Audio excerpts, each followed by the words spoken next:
Hello, welcome to the Peaceful Wood Turner. This is a piece of tulip poplar. It came down in a storm a few years ago, blocked a roadway. They came out, they cut it up a little bit, they stuck it off into a park that was right there, and this has been sitting there kind of up in the air, actually, kind of on an angle.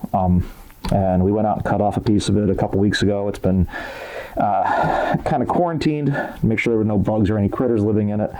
I made one piece out of some of it already, and I'm going to see what I can do with this. I'm hoping to get a kind of a nice sized vase out of it. You can see it's got a lot of spalting. It does have some checking at the ends. This is a really solid piece otherwise though, so I think I should be good. This is found wood. Remember, found wood. Always look for any kind of problems that are going to be in it. There's no wires, screws, nails, anything like that in this. And like I said, I quarantined it so no little critters came home with me. So I'm going to get started turning. I'm going to go real slow to begin with. There's still a little bit of vibration with it. As you can see, it's kind of funky shaped even though I've tried to square it off. So hopefully the camera won't shake too much. And I'm going to start off, like I said, with a low speed, and I'm going to start with my spindle gouge.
Drilled out. As you can see, I put myself a little relief hole in there also, just so that I can have something to work towards and avoid catches on the bottom as I get in there.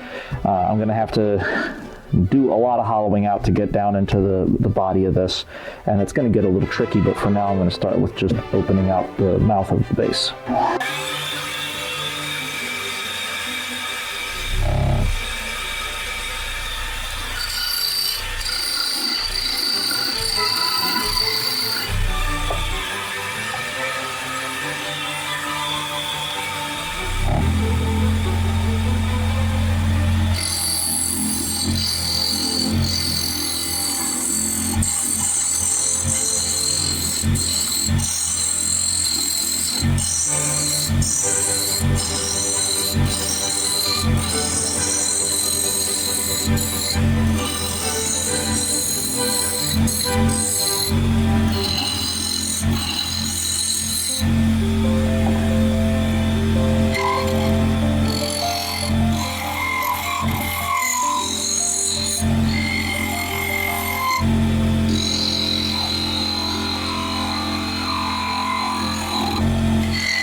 So I cheated a little bit.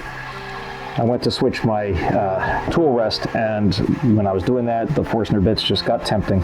So I did a little bit more hollowing with the Forstner bits, which I think is actually a good idea. I have a tiny little crack up here in the rim, and there's also spalting that just makes the whole rim kind of weak. I don't want to go too fast, I don't want to be too aggressive, and heaven forbid I actually touch the rim with the tool. I have a good chance of having this thing fail. So I've done a lot of hollowing with the Forstner bits. I just have to do some finishing out on the lower section and smoothing out up here.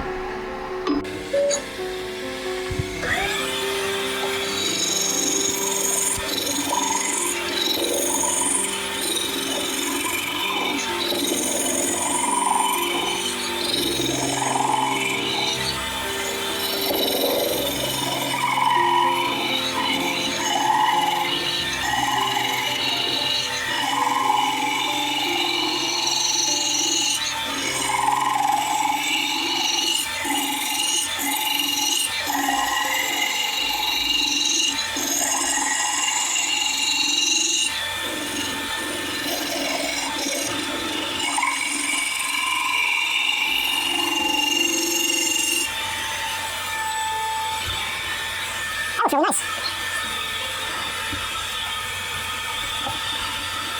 Probably the smoothest finish I've had before sanding on the inside of something like this in a long time. A little bit of nick right there. Let me see if I can get that out.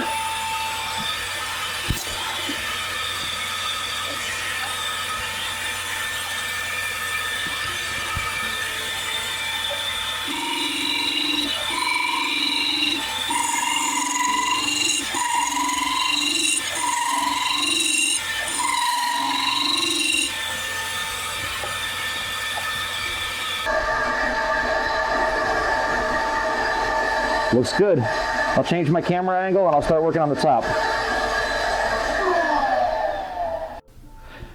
Before we do anything else, can we just acknowledge that I said camera for some reason? If you can't tell, my accent's coming through a little bit. Jeez. Camera. Okay, so the camera has been moved, and I'm going to take this down a little bit more so that I have some space for my tools to get in here and finish the bottom. And I'm just going to try to go really light cuts on the outside here to take off some of these tool marks.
I was going to do that with the skew, but I think I'm not going to get a better result than I already got with my bowl gouges, so I think it's time for some sanding. So this is a tight grained wood, but it's got a lot of spalting and it is kind of soft also, so I'm going to start off with a 220 grit. I don't think I need to go any heavier than that. I'm going to be going nice and slow, about 500 RPM.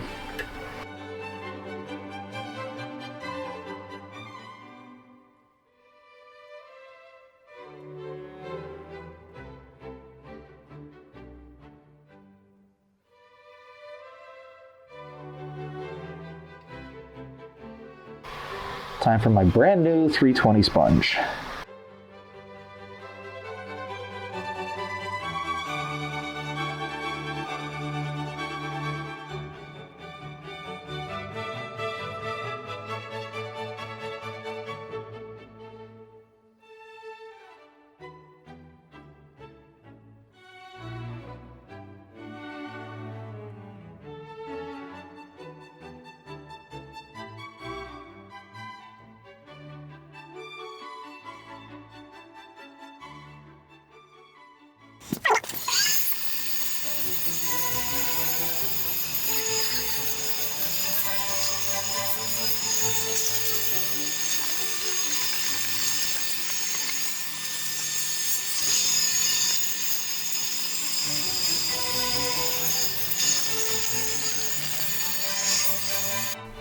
So I just did 400 grit. Now I have a 4/0 steel wool, and my understanding from the things that I've read, and I haven't looked at it with a microscope, is that the different materials make different patterns of cuts as they smooth. So this material, the 4/0 steel wool, should take down some of the sharper edges of the grooves that were cut by the sandpaper, in theory. So I figured, let me give it a shot and see what it does to change things up. I'm going to start with using it dry, and then I'm probably going to switch over to putting a little mineral oil on it.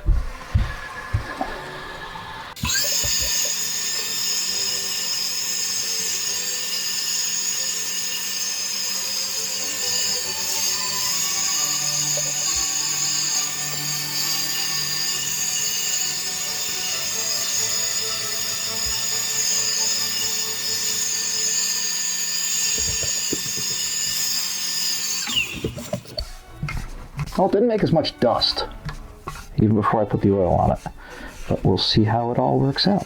I'm liking the feel of this. I love the feel of freshly sanded wood. I love these colors. I'm not going to do a stain on this, I think. I was thinking about trying to do a stain on it, but when I've tried other pieces of the same wood with stain, they tend to lose a lot of this color. This really bright color difference here. And I even tried a little bit of sample of the same piece just to see if the color difference would show through as I hit it with some stain, and you can see that it just loses all of it. So I'm going to part this off, turn it around, give it a final sanding in reverse, and then I'm going to start putting the finish on it.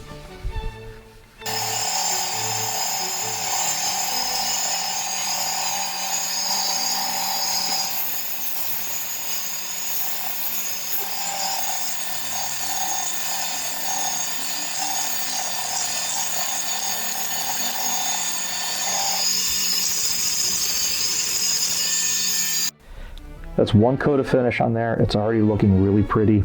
There's some waves and stuff on the grain over here. It's probably not coming in on the camera, but well, maybe there's a little bit right there.